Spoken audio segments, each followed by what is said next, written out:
their behavior was not just against you, but against a holy God. And what is his response to this? And so the answer that we're looking for is that, well, God isn't happy about this behavior. And then you can ask them. We would do this even with our toddlers. What does God call this behavior? Well, he calls it sin. Yes. So the first times you want to model it, that it is called sin. And then after that, they can repeat that back to you. Now, the next question you might want to ask is, okay, so what happens? What does God say happens when we sin? And there's consequences. That's the answer you want to be looking for. Mm-hmm. So at this point, you can then calmly tell your child what the consequence of their sin is, and give it to them at that moment. It's always good to tell them what they're going to get and not surprise them. It's just another way to show God's grace to them. And then at this point, you are going to be moving a little bit more from the restrictive and the law to now the reconciliation. So we've showed out what the sin was, or that it was sin and that it was wrong and that there are consequences. And then now we want to go to making things right. So this is the exciting good part, and the part that is hopeful, and that you get to speak with joy in your heart, because we get to share the gospel at this moment. So at this moment, you want to then talk about the fact that there are two relationships that have been broken. I guess I kind of moved to the gospel a little soon, huh? But so we talk about making restoration, and one of those relationships was with mom, because you disrespected mom, and then one is with God. But God tells us there's good news, that we can be restored, and Jesus took the punishment for your sin on the cross, and he rose again, and is so that we can be forgiven by God for what happened. So we need to, and we get to go to God and agree with him that what we did was wrong, and ask him to change our hearts. So as we explain this to our children, then we can ask them, like, would you like to pray for this right now? Typically, most children will want to, or will want you to do it for them. And you can model this when they're little. And as they get a little bit older and they've heard you say it a few times, that you can say, now, little Anna wants to say, I'm sorry to Jesus. And then at that moment they can say, I'm sorry, Jesus. As they get older, they can do it themselves. But if they completely refuse, you can still pray that over them. And so if their heart is still a little hard at that moment. But we're looking for them to see God as a person who's going to a God who's going to restore them.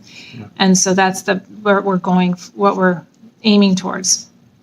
And so as you're doing this, you can be comforting, you can be joyful, you can be kind.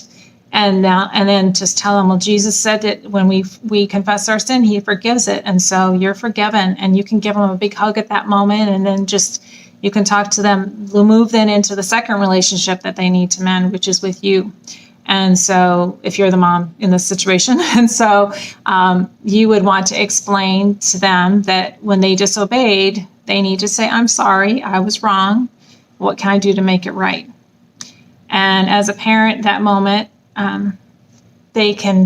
you would want them to say that to you. And then when they say that, you can say, thank you for saying that. I really appreciate that. And I love you. And, to make this right, I would want you to go get your Legos now and put them away.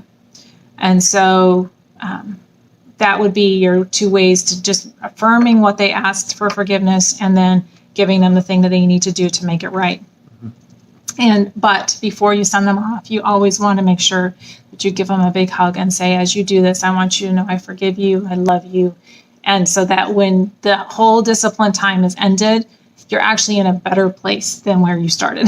And you are actually probably way better than before the whole thing even happened, because now you've had this connection time with your child. And yes, it takes time, but it is so worth it.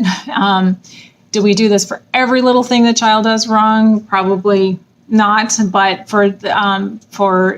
this is our goal as parents, is to walk them up to the cross and show them what Christ has done for them, and that he still loves them even though they disobeyed, and that we still love them even though they disobeyed, and that we are not going to separate them by sending them into a room and never, making that connection again. We are actually going to seek to make this right and end the that unsettled feeling that they get when they know they did something wrong, and they can have that go away between them and God and between them and you. And that makes such a huge difference. So when children are little, that process is done on a little more simpler level.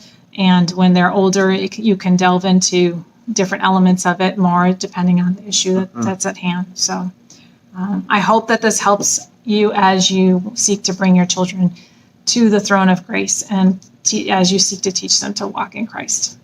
That's good. That's good. And I just want to echo that, as Heather said, it takes time. And you might think, I don't want to take that time. But if you withdraw and don't take that time, that the issues you'll deal with as a parent are going to consume more and more time. Mm-hmm. It's these processes that help the parenting process go much more smoothly in your life. And so it's not an investment that's a waste of time. It's an investment that in the end is going to start helping your children and building relationships between you and them and challenging your own walk with God. So please, I know it seems daunting, but as you start to do it, you'll discover there's fruit that comes from it.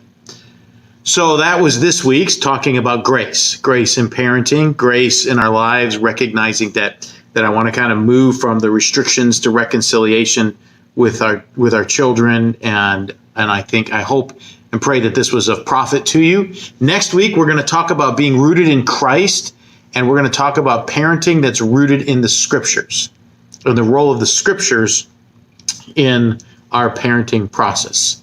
So we are glad you joined us for this time, and we are looking forward to seeing you next week. Bye-bye. Bye.